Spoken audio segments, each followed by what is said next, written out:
तमेव माताश्च पिता तमेव बन्धुश्च सखा तमेव विद्या द्रविणं तमेव सर्वं मम देवदेवम्।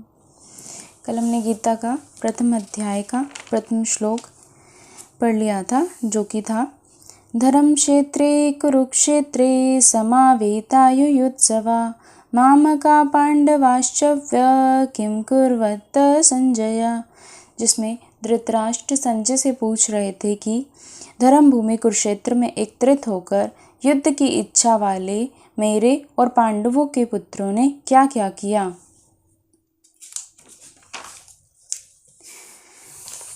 द्वितीय श्लोक। दृष्ट्वा तु पांडवानीकं वूढं दुर्योधनस्तथा आचार्यं संगम्य राजा वचनं ब्रवीत। संजय बोले, उस समय राजा दुर्योधन ने व्यूह रचना युक्त पांडवों की सेना को देखकर और द्रोणाचार्य के पास जाकर यह वचन कहा। यहाँ पे प्रश्न, दुर्योधन को राजा कहने का क्या अभिप्राय है। संजय के द्वारा दुर्योधन को राजा कहे जाने में कई भाव हो सकते हैं। दुर्योधन बड़े वीर और राजनीतिज्ञ थे, इसीलिए। प्रश्न, व्यूह रचना युक्त पांडव सेना को देखकर दुर्योधन आचार्य द्रोण के पास गए, इसका क्या भाव है। उत्तर, भाव यह है कि पांडव सेना की व्यूह रचना इतने विचित्र ढंग से की गई थी कि उसको देखकर दुर्योधन चकित हो गए थे और अधीर होकर स्वयं उसकी सूचना देने के लिए द्रोणाचार्य के पास दौड़े गए। उन्होंने सोचा कि पांडव सेना की व्यूह रचना देख सुनकर दुर्योधन वध के महान आचार्य गुरु द्रोण उनकी अपेक्षा उनकी सेना की और भी विचित्र रूप से व्यूह रचना करने के लिए पितामह को परामर्श देंगे। प्रश्न, दुर्योधन राजा होकर स्वयं सेनापति के पास क्यों गए। उन्हीं की अपने पास बुलाकर सब बातें क्यों नहीं समझा दी। यद्यपि पितामह भीष्म प्रधान सेनापति थे, परंतु कौरव सेना में गुरु द्रोणाचार्य का स्थान और भी उच्च और बड़े ही उत्तरदायित्व का था। सेना में जिन प्रमुख योद्धाओं की जहां नियुक्ति होती है, यदि वे वहां से हट जाते हैं तो सैनिक व्यवस्था में बड़ी गड़बड़ी मच जाती है। इसलिए द्रोणाचार्य को अपने स्थान से न हटाकर दुर्योधन ने ही उनके पास जाना उचित समझा। इसके अतिरिक्त द्रोणाचार्य वयोवृद्ध और ज्ञान वृद्ध होने के साथ ही गुरु होने के कारण आदर के पात्र थे तथा दुर्योधन को उनसे अपना स्वार्थ सिद्ध करना था, इसीलिए भी उन्हें सम्मान देकर उनका प्रिय पात्र बनना उन्हें अभीष्ट था। पारमार्थिक दृष्टि से तो उनसे नम्रता सम्मान युक्त व्यवहार करना कर्तव्य ही है। राजनीति में भी बुद्धिमान पुरुष अपना काम निकालने के लिए दूसरों का आदर किया करते हैं। इन सभी दृष्टियों से वहां जाना ही उचित था।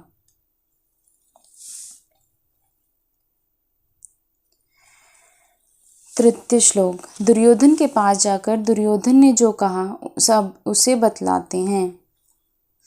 पश्यतां पांडवो पुत्राणामाचार्य महितं चमुं वूढां द्रुपदपुत्रेण तव शिवेन धीमता। हे आचार्य, आपके बुद्धिमान शिष्य द्रुपद पुत्र धृष्टद्युम्न द्वारा व्यूहाकार खड़ी की गई पांडवों पुत्रों की इस भारी सेना को देखिए। इसमें प्रश्न यह उठता है कि धृष्टद्युम्न द्रुपद का पुत्र है, आपका शिष्य है और बुद्धिमान है। दुर्योधन ने ऐसा किस अभिप्राय से कहा। दुर्योधन बड़े चतुर कूटनीतिज्ञ थे। धृष्टद्युम्न के प्रति प्रतिहिंसा तथा पांडवों के प्रति द्रोणाचार्य की बुरी भावना उत्पन्न करके उन्हें विशेष उत्तेजित करने के लिए दुर्योधन ने धृष्टद्युम्न को द्रुपद पुत्र और आपका बुद्धिमान शिष्य कहा। इन शब्दों के द्वारा वह उन्हें इस प्रकार समझा रहे हैं कि देखिए, द्रुपद ने आपके साथ पहले बुरा बर्ताव किया था और फिर उसने आपका वध करने के उद्देश्य से ही यज्ञ करके धृष्टद्युम्न को पुत्र रूप से प्राप्त किया था। धृष्टद्युम्न इतना कूटनीतिज्ञ है और आप इतने सरल हैं कि आपको मारने के लिए पैदा होकर भी उसने आपके द्वारा ही धनुर्वेद की शिक्षा प्राप्त कर ली। फिर इस समय भी उसकी बुद्धिमानी देखिए कि उसने आप लोगों को छलकाने के लिए कैसी सुंदर व्यूह रचना की है। ऐसे पुरुष को पांडवों ने अपना प्रधान सेनापति बनाया है। अब आप ही विचारिए कि आपका क्या कर्तव्य है। यह प्रश्न। कौरव सेना 11 अक्षौहिणियों की थी और पांडव सेना केवल 7 ही अक्षौहिणियों की थी। फिर दुर्योधन ने उसको बड़ी भारी क्यों कहा और उसे देखने के लिए आचार्य से क्यों अनुरोध किया। संख्या में कम होने पर भी व्रजव्यूह के कारण पांडव सेना बहुत बड़ी मालूम होती थी। दूसरी यह बात भी थी कि संख्या में अपेक्षाकृत स्वल्प होने पर भी उन्हें पूर्ण सुव्यवस्था होती है। वह सेना विशेष शक्तिशालिनी समझी जाती है। इसलिए दुर्योधन कह रहे हैं कि आप इस व्यूहकार खड़ी की गई सुव्यवस्थित महती सेना को देखिए और ऐसा उपाय सुझाइए जिसमें हम लोग विजयी हों। पांडव सेना की व्यूह रचना दिखलाकर अब दुर्योधन 3 श्लोकों द्वारा पांडव सेना के प्रमुख महारथियों के नाम बतलाते हैं।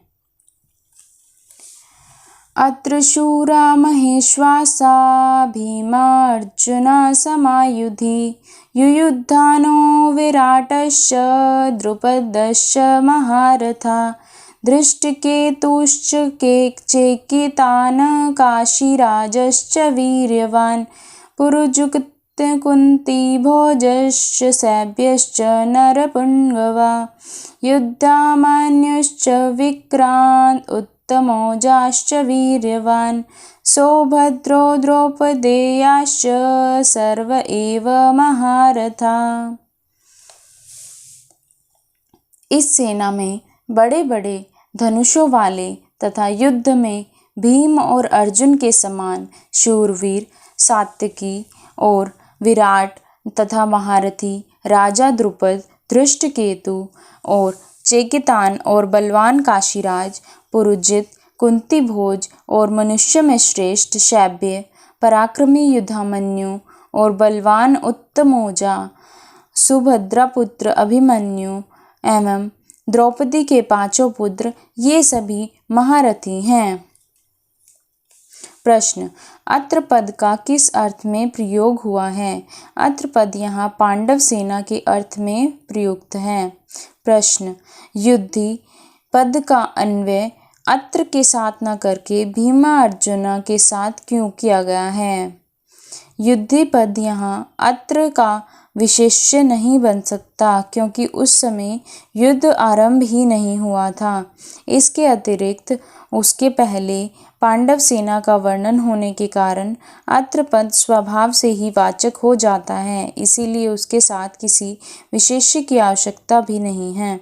भीमा अर्जुना समा के साथ युद्धि पद का अन्वय करके यह भाव दिखलाया गया है कि यहाँ जिन महारथियों के नाम लिए गए हैं वे पराक्रम और युद्ध विद्या में भीम और अर्जुन की तरह ही समता रखते हैं।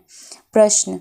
युयुधान, विराट, द्रुपद, धृष्टकेतु, चेकितान, काशीराज, पुरुजित, कुंतीभोज, शैब्य, युद्धामन्यु और उत्तमौजा कौन थे?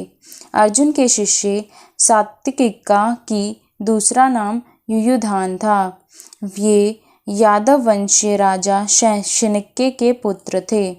ये भगवान श्री कृष्ण के परम अनुगत थे और बड़े ही बलवान एवं अतिरथी थे। ये महाभारत युद्ध में भी न मरकर यादवों के पारस्परिक युद्ध में मारे गए थे। युयुधान नामक एक दूसरे यादवंशीय योद्धा भी थे। विराट मत्स्य देश के धार्मिक राजा थे। पांडवों ने 1 वर्ष इन्हीं के यहाँ अज्ञातवास किया था। इनकी पुत्री उत्तरका का विवाह अर्जुन के पुत्र अभिमन्यु के साथ हुआ था। ये महाभारत युद्ध में उत्तर, श्वेत, शंख नामक तीनों पुत्रों सहित मारे गए। द्रुपद पांचाल देश के राजा पृषकेत के पुत्र थे। राजा पृषद और भरद्वाज मुनि में परस्पर मैत्री थे। द्रुपद भी बालक अवस्था में भारद्वाज मुनि के आश्रम में रहे थे। इससे भारद्वाज के पुत्र द्रोण के साथ इनकी भी मित्रता हो गई थी। पृषद के परलोक के आगमन के पश्चात द्रुपद राजा हुए। तब एक दिन द्रोण ने इनके पास जाकर उन्हें अपना मित्र कहा। द्रुपद को यह बात बुरी लगी। वह द्रोण मन में क्षुब्ध होकर चले गए। द्रोण ने कौरवों और पांडवों को अस्त्र विद्या की शिक्षा देकर गुरु दक्षिणा में अर्जुन के द्वारा द्रुपद को पराजित कराकर उसमें अपने अपमान का बदला चुकाया और उनका आधा राज्य ले लिया। द्रुपद ने ऊपर से द्रोण से प्रीति कर ली, परंतु उनके मन में शोध बना रहा। उन्होंने द्रोण को मारने वाले पुत्र के लिए याज और उपयाज नामक ऋषियों के द्वारा यज्ञ करवाया। उसी यज्ञ की विधि से धृष्टद्युम्न तथा कृष्ण का प्राकट्य हुआ। यहीं कृष्णा द्रौपदी या याज्ञसेनी के नाम से प्रसिद्ध हुई और स्वयंवर में जीतकर पांडवों ने उसके साथ विवाह किया। राजा द्रुपद बड़े ही शूरवीर और महारथी थे। महाभारत युद्ध में द्रोण के हाथ से इनकी मृत्यु हुई। धृष्टकेतु चेदी देश के राजा शिशुपाल के पुत्र थे। ये महाभारत युद्ध में द्रोण के हाथ से मारे गए थे। चेकितान वृषणी वंशीय यादव महारथी योद्धा और बड़े शूरवीर थे। पांडवों की 7 अक्षौहिणी सेना के 7 सेनापतियों में से एक थे। ये महाभारत युद्ध में दुर्योधन के हाथ से मारे गए। काशीराज काशी के राजा थे। ये बड़े ही वीर और महारथी थे। इनका नाम का ठीक पता नहीं लगता। काशीराज का नाम सेनाविंतु और क्रोधहंता बतलाया गया है। कर्ण पर्व अध्याय 6 में जहाँ काशीराज के मारे जाने का वर्णन है, वहाँ उनका नाम अभिमन्यु बतलाया गया है। पुरुजित और कुंती भोज दोनों कुंती के भाई थे और युधिष्ठिर आदि के मामा थे। ये दोनों ही महाभारत युद्ध में द्रोणाचार्य के हाथ से मारे गए थे। शैब्य धर्मराज युधिष्ठिर के ससुर थे। इनकी कन्या देविका से युधिष्ठिर का विवाह हुआ था। ये मनुष्य में श्रेष्ठ, बड़े बलवान और वीर योद्धा थे, इसीलिए उन्हें नरपुंगव कहा गया है। युधामनु और उत्तमौजा दोनों भाई पांचाल देशीय राजकुमार थे। पहले अर्जुन के रथ से पहियों की रक्षा करने पर इन्हें नियुक्त किया गया था। ये दोनों ही बड़े भारी पराक्रमी बल संपन्न वीर थे, इसीलिए इनके साथ क्रमशः विक्रांत और वीर्यवान 2 विशेषण जोड़े गए हैं। ये दोनों रात को सोते समय अश्वत्थामा के हाथ से मारे गए। अभिमन्यु कौन थे?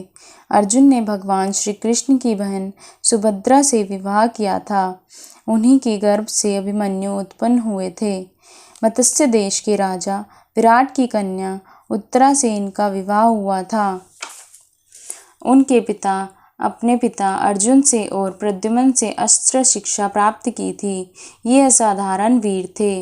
महाभारत युद्ध में द्रोणाचार्य ने एक दिन चक्रव्यूह की ऐसी रचना की कि पांडव पक्ष के युधिष्ठिर, भीम, नकुल, सहदेव, विराट, द्रुपद, धृष्टद्युम्न आदि कोई भी वीर उसमें प्रवेश नहीं कर सके। जयद्रथन ने सबको परास्त कर दिया। अर्जुन उस दूसरी ओर युद्ध में लगे थे। उस दिन वीर युवक अभिमन्यु अकेले ही इस व्यूह को भेद कर उसमें घुस गए और असंख्य वीरों का संहार करके अपने असाधारण शौर्य का परिचय दिया। द्रोण, कृपादाचार्य, कर्ण, अश्वत्थामा, वृषभदबल और कृतवर्मा, इन 6 महारथियों के मिलकर अन्यायपूर्वक इन्हें घेर लिया। बस इस अवस्था में भी उन्होंने अकेले ही बहुत से वीरों का संहार किया। अंत में दुशासन के लड़ने ने इनके सिर पर गद का बड़े जोर से प्रहार किया, जिससे इनकी मृत्यु हो गई। राजा परीक्षित इन्हीं के पुत्र थे। द्रौपदी के 5 पुत्र कौन कौन थे?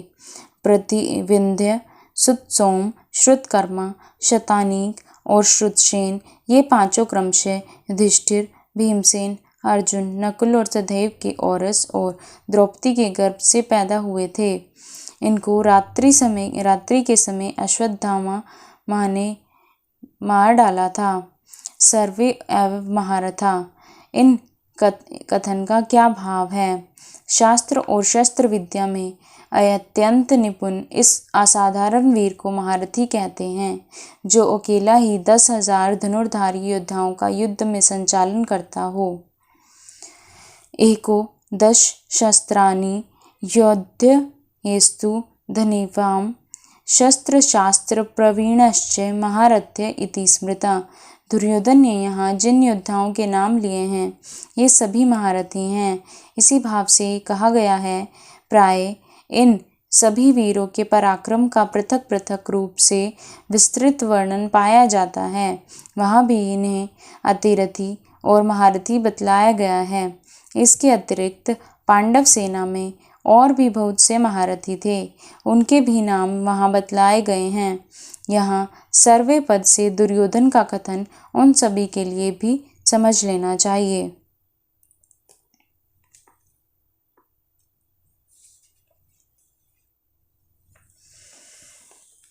दुर्योधन पांडवों की सेना के प्रमुख मतलब महारथियों का नाम सुनकर अपनी योद्धाओं के बारे में अब द्रोणाचार्य से सुनना चाहते थे। तो अगला श्लोक हम अभी कल पढ़ेंगे।